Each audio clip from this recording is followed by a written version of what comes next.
Jurnal karantina hari kelima by Anissa Potter. Ya, halo, masih di sini di kamar 31139 di Hotel Ryokoin Narita Airport di Chiba Prefecture, Jepang. Sorry suaranya nggak nyantai gitu. Jadi sekarang udah malam jam 10:30, udah mulai ngantuk. Jadi recordingnya agak terlambat karena hari ini super duper busy. Kayaknya hari ini, hari kelima ini salah satu hari terbusy padahal hanya stay di kamar aja gitu. Jadi tadi keluar hanya buat ngambil sarapan, terus habis itu nggak keluar-keluar lagi gitu. Oke, jadi hari ini I feel like I'm pretty social today because there are so many sessions. I mean, hari ini ada banyak banget meeting, pertemuan online gitu, meski nggak pertemuan offline, tapi rasanya kayak sibuk banget dan hari ini ketemu banyak orang gitu. Jadi tadi pagi diundang sama Metro TV buat live di acara apa tadi namanya, Selamat Pagi Indonesia, untuk ngomongin soal ekofanopoli gitu. Ya cukup amazed gitu, masih udah sampai sini jauh banget, masih di invite buat diliput lewat online. Dan tadi jujur ya agak deg-degan dan seru banget juga sih, soalnya live-nya tuh di tim Metro TV-nya ngasih link Zoom, jadi buat nangkep wajah, tapi mereka itu minta kalau bisa dihubungkan lewat telepon yang bukan telepon pakai internet gitu. Jadi bukan WhatsApp, bukan, pokoknya telepon-telepon yang berbasis yang pakai internet gitu. Jadi mereka sempat mau hubungin lewat nomor handphone Indonesia gitu. Kebetulan saya belum punya nomor Jepang, jadi awalnya dia minta nomor lokal, tapi saya bilang saya nggak punya gitu. Terus akhirnya berapa menit sebelum mulai live, mereka nanya kira-kira ada cara lain nggak buat telepon ke saya gitu. Jadi mereka takut kalau lagi live, terus ternyata koneksi terganggu, hilang, artinya saat live hilang gitu kan. Jadi mereka mengurangi resiko itu. Akhirnya saya ngelihat di kanan ada telepon hotel, jadi ini telepon hotel yang masuk. Nggak bisa ditarik, tapi ini gagangnya. Jadi ini tadi masuk Metro TV. Telepon kayak telepon rumah gitu. Jadi telepon tiap kamar hotel biasanya ada teleponnya kan. Nah, saya bilang, Mbak, ada telepon ini, telepon di kamar hotel, mungkin dari metronya bisa hubungin hotel, nanti hotel nyambungin ke sini gitu. Dan itu dilakuin last minute, cuma berapa menit sebelum mulai live. Akhirnya saya coba telepon di resepsionis, sempet takut juga resepsionisnya nggak ngerti gitu, nggak ngerti maksud yang request saya, tapi ternyata mereka yang ngangkat teleponnya ngerti. Dan saya bilang saya lagi nunggu terima telepon dari Indonesia gitu, jadi tolong disambungin. Nah, akhirnya hanya jeda berapa menit saya dapat di telepon kalau ada dari telepon masuk dari Indonesia gitu. Yaudah akhirnya jadi tadi live itu sambil megang gagang telepon karena ternyata setelah dites kalau yang posisi loudspeaker nggak pakai gagang, ternyata suaranya agak kurang bagus, dan ternyata yang paling bagus tuh yang suaranya pakai gagang gitu. Jadi akhirnya tadi selama live megang gagang ini gini aja gitu. Dan tadi ya lucu juga, ya seru juga, ada beberapa kerabat dan teman yang nonton, terus ada teman saya namanya Edwina bilang, lu lagi di wartel. Sampai itu just made my day banget sih. Apa dikira iya live dari wartel gitu. Kocak banget sih. Oke, jadi tadi live-nya cuma bentar banget sih, kayak 9 menit ya, kayaknya nggak nyampe 9 menit sih, rasanya kayak bentar banget gitu. Jadi di wawancara sama Mbak Sarah, host dari Selamat Pagi Indonesia. Dan everything I think went well, I guess. I'm not sure, tapi dari tim Metro TV-nya ngirimin recordingnya, hasilnya, tapi saya belum mau nonton. Jujur, kalau setiap kali ngeliat kayak siaran ulang atau video diri sendiri tuh kadang malu juga gitu. Malah kayak ngeliat video ini juga kalau ditonton gitu, malu juga sih sebenarnya. Dengar suara sendiri tuh agak-agak gimana gitu. Oke, never mind. Ya itu pagi live sama Metro TV meski cuma bentar tapi persiapannya juga kayak banyak apa lumayan lama gitu. Habis itu dilanjut ke agendanya apa ya tadi ya? Oh iya, nyiapin buat acara tadi sore gitu. Jadi tadi sore tuh saya dapat kesempatan buat ngisi slot satu sesi di acara workshopnya BID. Itu sebuah program kewirausahaan yang diciptain oleh organisasi namanya CIM, dan CIM ini inisiasi dari GIZ Indonesia gitu. Jadi berhubung saya alumni Jerman, kebetulan saya alumni dari program itu, dan ternyata hari ini lagi ada workshop kick off ya untuk angkatan kelima. Udah kelima ya? Jadi saya kebetulan angkatan 2 dan kebetulan kemarin beberapa hari lalu diminta untuk ngisi slot sesi gamification, jadi sesi main game sih kurang lebihnya. Jadi tadi siang juga nyiapin itu sambil bagi-bagi fokus ke yang kerjaan yang lain gitu. Terus apalagi ya tadi ya, pokoknya hari ini kayak sibuk banget gitu. Terus masuk ke waktu jam 3 ya.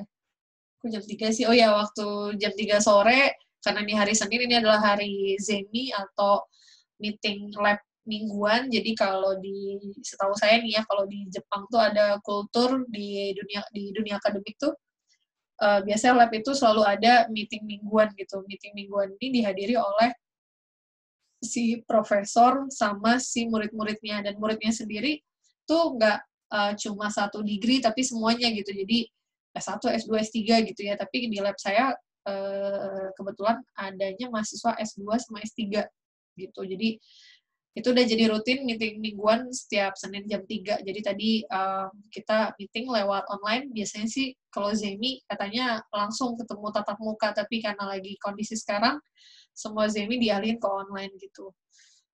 Dan tadi selama Zemi,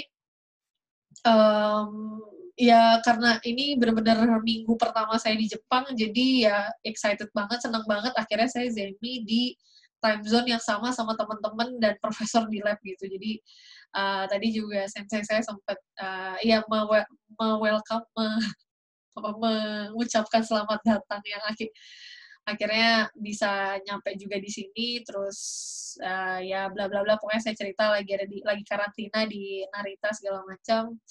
Terus tadi ngobrol-ngobrol rencana piknik, jadi insya Allah November mau ada piknik bareng satu lab ke satu tempat yang mana saya nggak tahu kemana, pokoknya ngikut aja lah, anak baru mah ngikut aja pokoknya. Terus tadi yang ngobrol-ngobrolin soal persiapan buat piknik, terus dilanjut ke ngomongin soal website. Kebetulan di lab saya lagi mau bikin website buat menjelaskan tentang lab kita gitu. Habis itu dilanjut ke presentasi dari salah satu teman lab, dia mahasiswa S3 dari Italia kalau nggak salah. Jadi dia ngasih presentasi risetnya dia tentang gender dalam dunia disaster preparedness, jadi terkait dengan kesiapsiagaan bencana gitu. Dengan presentasinya tuh entah kenapa mengingatkan sama suami saya ya, kayaknya kerjaan suami saya banget gitu. Dan risetnya menarik banget untuk diikutin gitu. Kalau bicara soal gender, atau saya bukan ibaratnya bukan pakar dan juga belum pernah berkecimpung secara resmi di bidang gender, tapi beberapa kali dengar presentasi mengenai isu-isu gender, menarik banget gitu untuk dipelajari, dan isunya juga sebenarnya relatable gitu loh, jadi tidak perlu memiliki formal degree atau memiliki apa apa namanya pengalaman yang bisa dibilang resmi gitu untuk bisa tertarik sama dunia gender gitu. Jadi karena gender kan bicara soal ini juga kan, kondisi kita sehari-hari, bagaimana masyarakat itu juga membangun mindset dari ada berbasis gender, dan kadang banyak sekali muncul gender bias gitu, apalagi di dunia bencana gitu. Tadi pas sambil dengar presentasi temen lab, juga akhirnya sempat ngobrol sama suami, soal ini gitu. Jadi suami dulu sering cerita karena dia suka kerjaannya juga membuat program-program untuk menguatkan peran perempuan dalam dunia kebencanaan. Jadi karena ditemukan bencana. Pokoknya setiap kali ada bencana, itu yang sering terdampak itu perempuan gitu. Karena salah satu alasannya karena alur, gimana ya, jadi penyebaran informasi atau proses saat terjadi bencana itu, perempuan itu tidak mendapatkan semacam pemahaman yang sekuat laki-laki harus bagaimana gitu loh, ketika lagi kondisi darurat gitu. Jadi akhirnya cenderung kayak lebih tidak berdaya dan akhirnya ya tadi gitu dan gak tahu mau ngapain gitu dan kadang seringkali mungkin misalnya dalam proses mengedukasi apa alurnya seringkali mungkin lewat laki-laki ya karena sebagai kepala keluarga dan perempuan tidak banyak dilibatkan gitu padahal itu sepertinya it's a total disaster gitu kalau misalnya perempuan yang posisinya dia ngurus anak, ngurus segala macam gitu kan, ngurus harta benda gitu dan dia tidak sigap dan tidak tahu harus bagaimana itu akan jadi masalah besar yang mana saya lihat NGO yang bergerak di bidang bencana berusaha membuat itu lebih baik gitu artinya mengurangi tingkat resiko supaya wanita tidak terdampak tidak banyak yang terdampak gitu. Kadang fakta-faktanya juga lebih cenderung menyeramkan gitu. Kadang kalau dengar dari suami cerita di habis gempa di satu wilayah di Indonesia gitu. Ternyata muncul setelah bencana nih muncul kayak katanya kekerasan kekerasan rumah tangga, pelecehan seksual bahkan di dalam keluarganya atau mungkin antar orang yang mengungsi gitu. Jadi kadang dengarnya tuh serem banget gitu. Terus pernikahan remaja gitu. Entah saya nggak tahu kenapa bisa hanya dari korelasi dari gempa terus tiba-tiba ada pernikahan remaja harus ditelusuri lebih lanjut gitu. Jadi menarik sih untuk artinya kita tidak perlu bisa dibilang nggak harus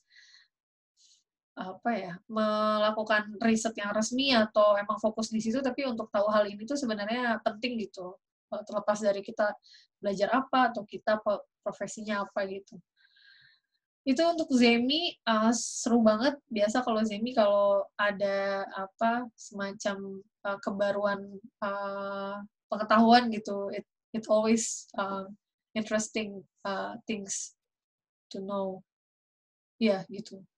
Terus, habis Zemi beres, langsung ke acaranya si BID. Jadi, tadi acaranya sih sebenarnya sesi saya nggak lama, cuma 1 jam. Kebetulan saya nge-lead untuk sesi main game gitu, sama teman-teman peserta dari BID.